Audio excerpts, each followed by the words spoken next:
Welcome to Invercargill in New Zealand's deep south, home of cycling Southland and a region rich in scenery and character. For the past 59 years, Invercargill has opened its doors to a small army of elite cycling teams who descend on the region for one of the biggest and toughest races on the New Zealand cycling calendar. Across 7 stages and 900 kilometres, the cyclists will face everything the roads, terrain and weather of Southland can throw at them. At the end of the week, the best will take home the titles and the jerseys money can't buy. This is the 2015 SBS Bank Tour of Southland. Day 6 of the SBS Bank Tour was always going to be a major test for the 2015 peloton, with 600 kilometres of hard racing already in its legs.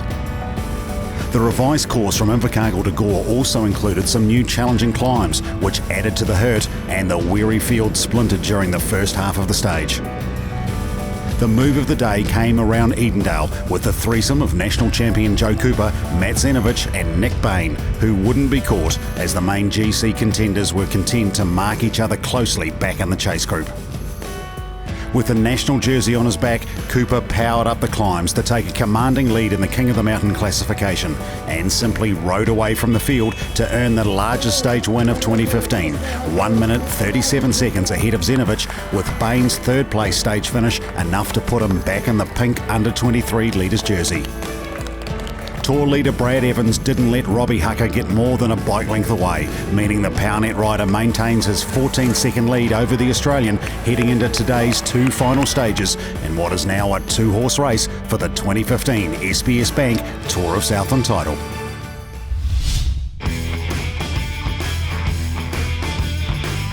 Yeah, I think we've had a pretty good tour, we bond together really well, and it's a good mix of the young and the old. A bit of banter at the hotel and that, a bit of fun and games, so yeah. No, we really enjoyed ourselves, and with one day to go, anything can happen.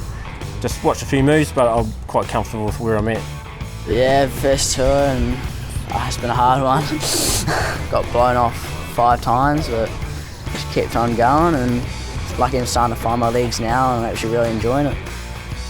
Yeah, I think I'm 9th overall, and I've just enjoyed racing each day. Just treat each day as a one-day race, and just keep having fun and trying to get up there. And yeah, it's been good. We've got a dark horse in little Jakey in the time trial. I think he'll do a good ride, and then hopefully we'll just stay up there for get him back into Invercargill. Like, hopefully we'll have a good one. Only one more to go. We are in a good position for win the race. Already we have the yellow jersey, so for today we will I hope Brett can put more time in the time trial. Yeah, in the afternoon try to control the race, nothing happens, finishing Barker Hill with yellow jersey. It's perfect. The race of truth, man versus the clock. 13 kilometres where we will see some quality riders take on the challenge around the circuit in Winton. The likes of previous stage winner Joe Cooper. We've got Michael Vink, a national champion in the past, as well as the likes of Frame, New Zealand representative from the World Teams Pursuit. These are quality riders who are going to be challenging to try and take out a stage in this year's tour. So here we have the former national time trial champion, Taylor Gunman. He's won stages on this year's tour, and of course he's part of the team, Doug, here, that are making a bit of a comeback here in the second half of the tour.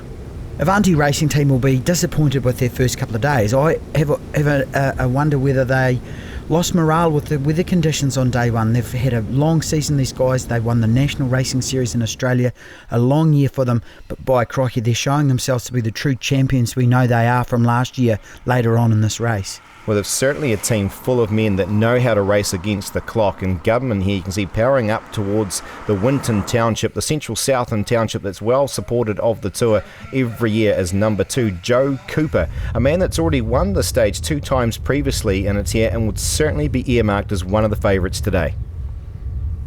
Joe Cooper's just such a strong bike rider. You can see here there's absolutely no upper body movement in him. He's over the gear, and it is a massive gear he's pushing as well. He's obviously not in his New Zealand Road Champion colours here, Julian. He's wearing the team skin suit. He's not the national time trial champion and isn't eligible to wear it.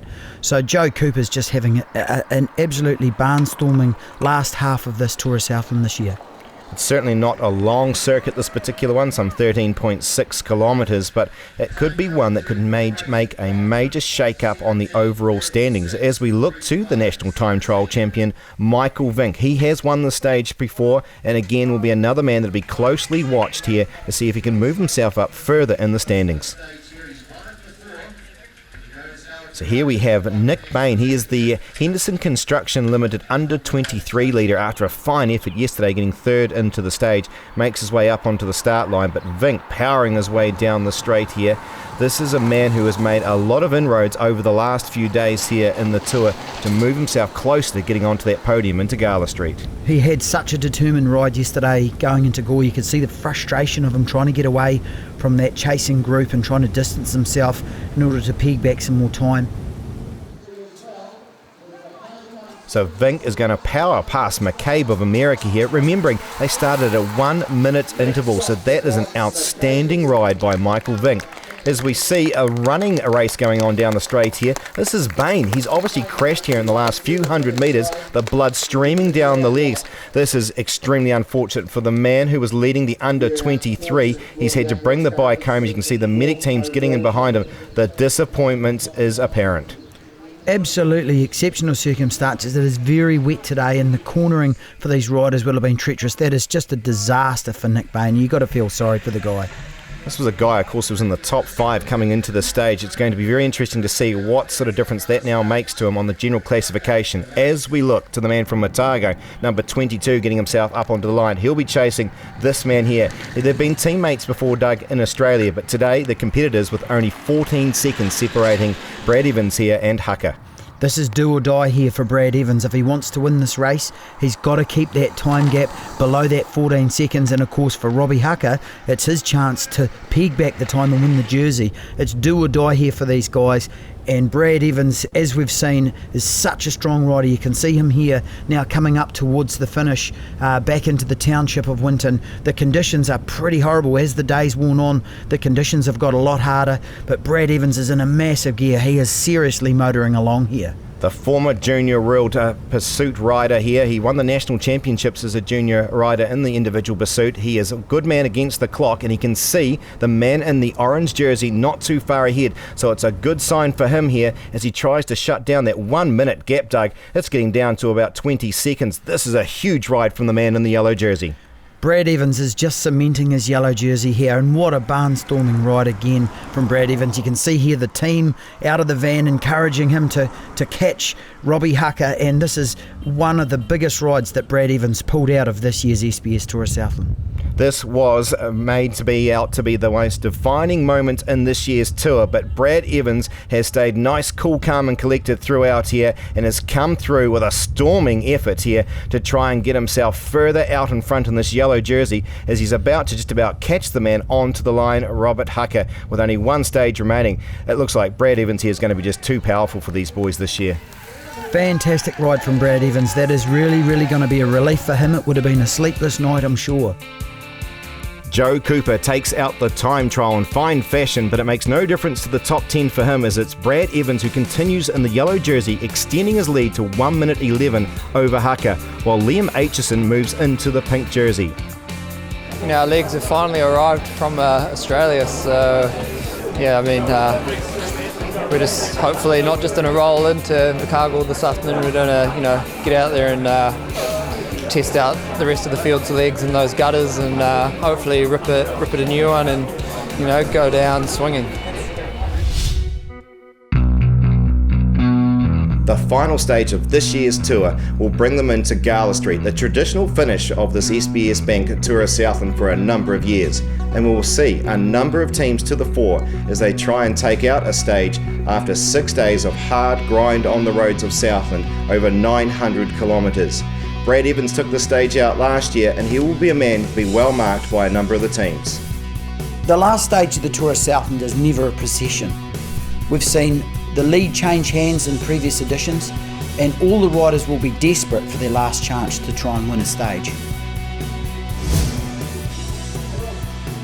So some 78 of the original 84 starters in this year's tour roll out of a very damp Winton today for the final stage of this year's 2015 SBS Bank Tour of Southland. We've come full circle with the conditions, Julian. We started in the rain, we're going to finish in the rain. A lot of these riders will be really keen just to get through the stage. It does get a bit tricky.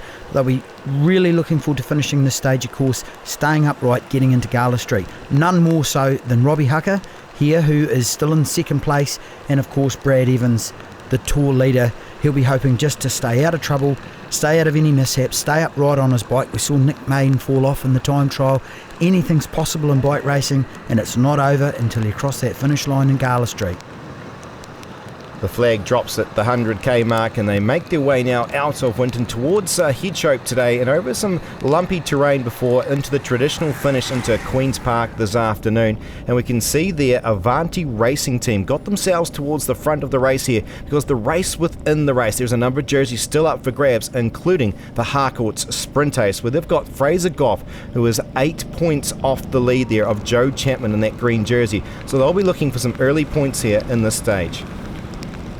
It's a tricky stage, this, Julian. They've introduced some more climbs into this stage as well as we go away from our normal route through Grove Bush, and we have seen at times the Tour lead change hands in this stage. So a lot of the riders will have this fresh in their memories. There's Brad Evans tucked nicely in. He's the master of looking after himself, this guy. He really is a very intelligent bike rider. This guy knows how to survive, what to do at the right times. I've been really impressed with him, but he'll be really hoping that this whole race sticks together in this last stage. He may let a breakaway go. Of course, he's sending his teammates up the road, but it's going to be all about the motivation from the other riders. So we can see the yellow flag indicating one of the sprints here early on in the stage, and it is the Avanti racing team trying to set up Fraser Goff to get the points. As we see him move down the far right hand side, the green jersey there, that's Chapman in the Harcourt Sprint Ace. He's got one of the Avanti riders tracking alongside him, allowing Goff to get off the front. He's going to secure the 3 points. Remember, there's only 8 points difference between them, Doug, here. This is hotting up here for this green jersey classification. It really does show you how competitive these jerseys are for these riders, and it really does mean everything for these riders riding in such an iconic Southland event.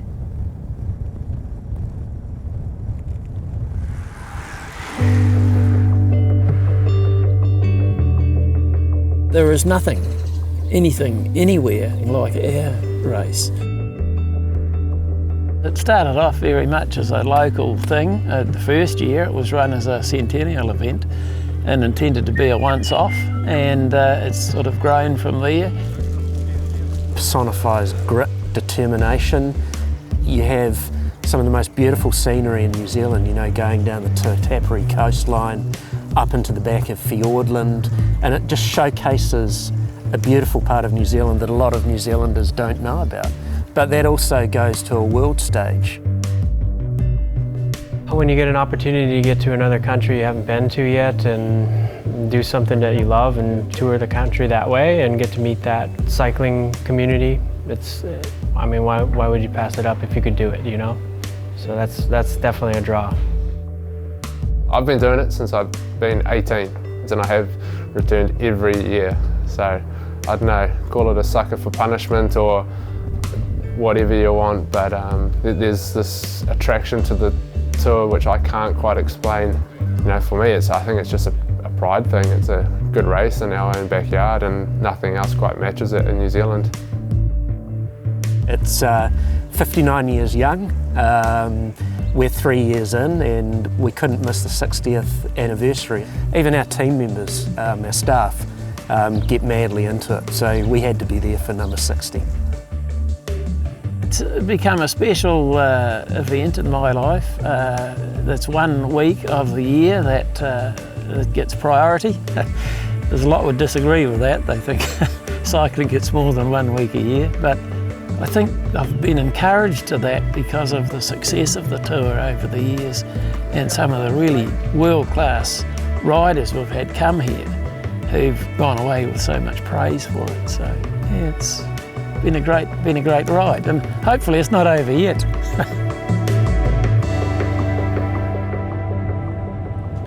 We join the front of the race down Herbert Street past the Southland Boys High School as another one of the sprints goes on here. They've got them on either side here, and it is Avanti Racing Team who pick up the points with Fraser Goff. And there's the man with the green sleeves, the Harcourt's sprint ace. This is a great battle here, coming right down to the wire.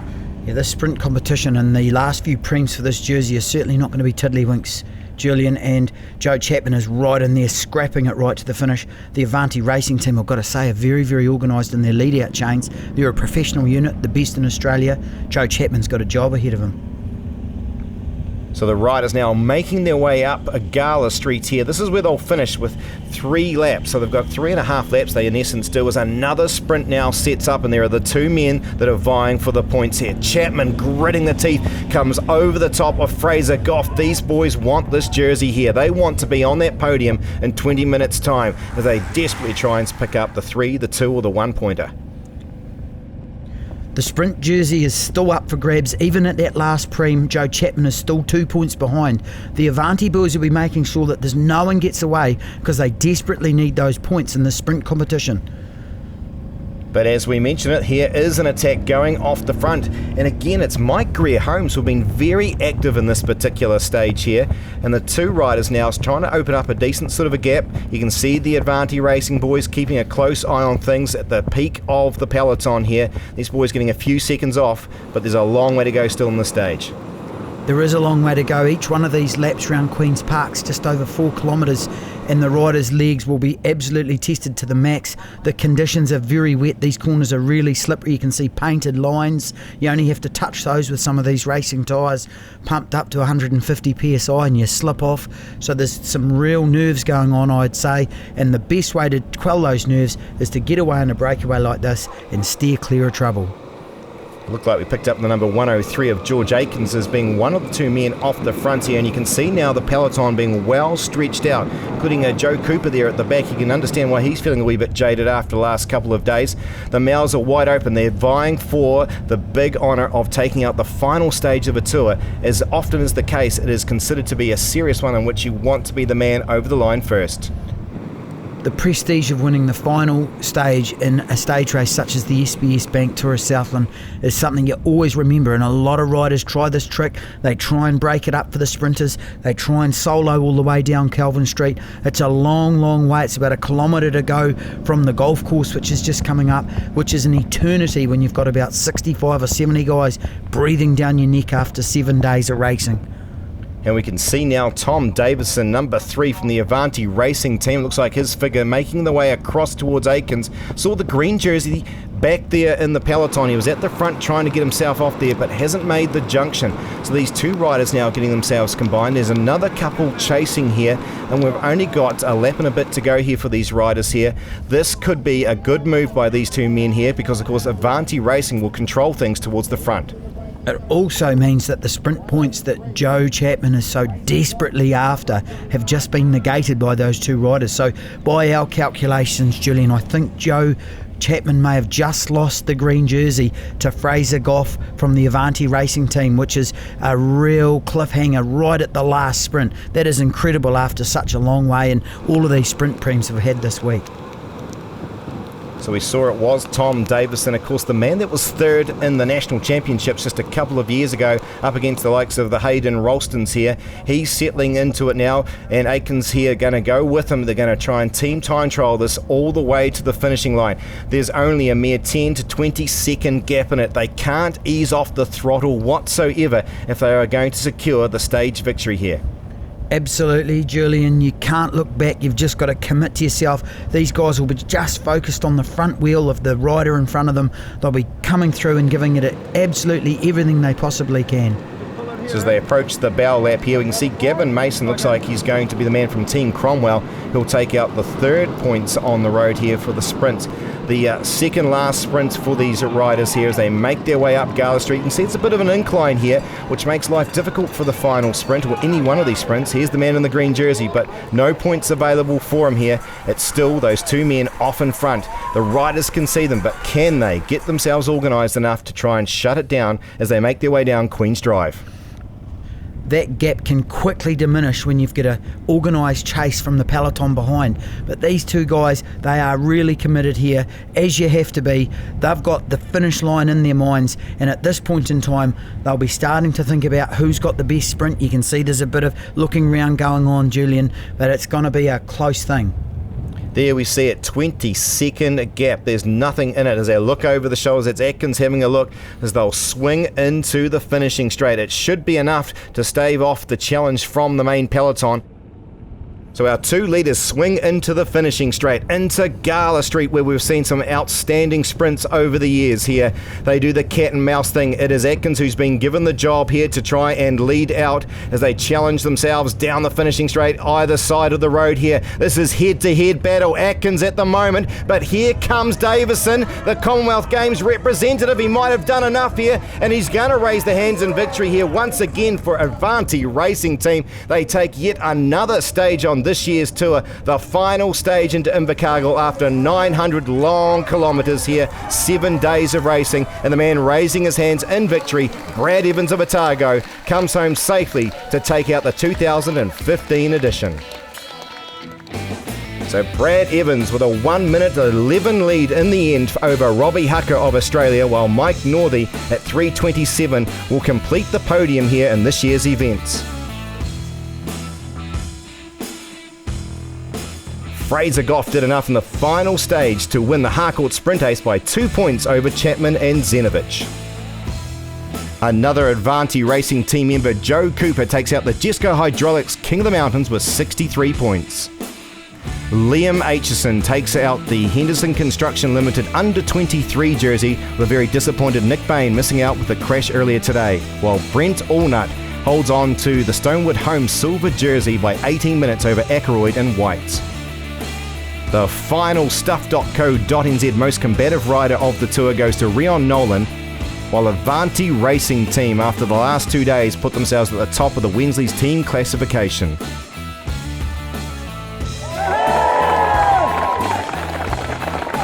It's the biggest win of my cycling career for sure. It's such a huge tour. It means it's such historical significance, and I've grown up watching the tour, and this is my 5th tour of Southland here, so really over the moon to pull it off.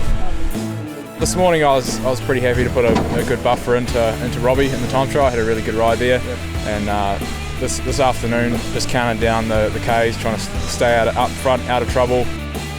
My team's just worked so hard all week, the whole PowerNet crew, support staff as well, but especially the other riders.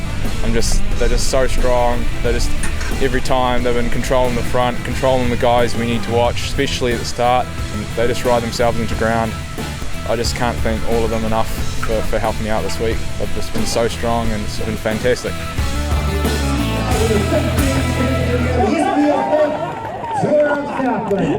Follow the 2015 SBS Bank Tour of Southland all week with full results, news updates, photo galleries and video coverage every day at tourofsouthland.com.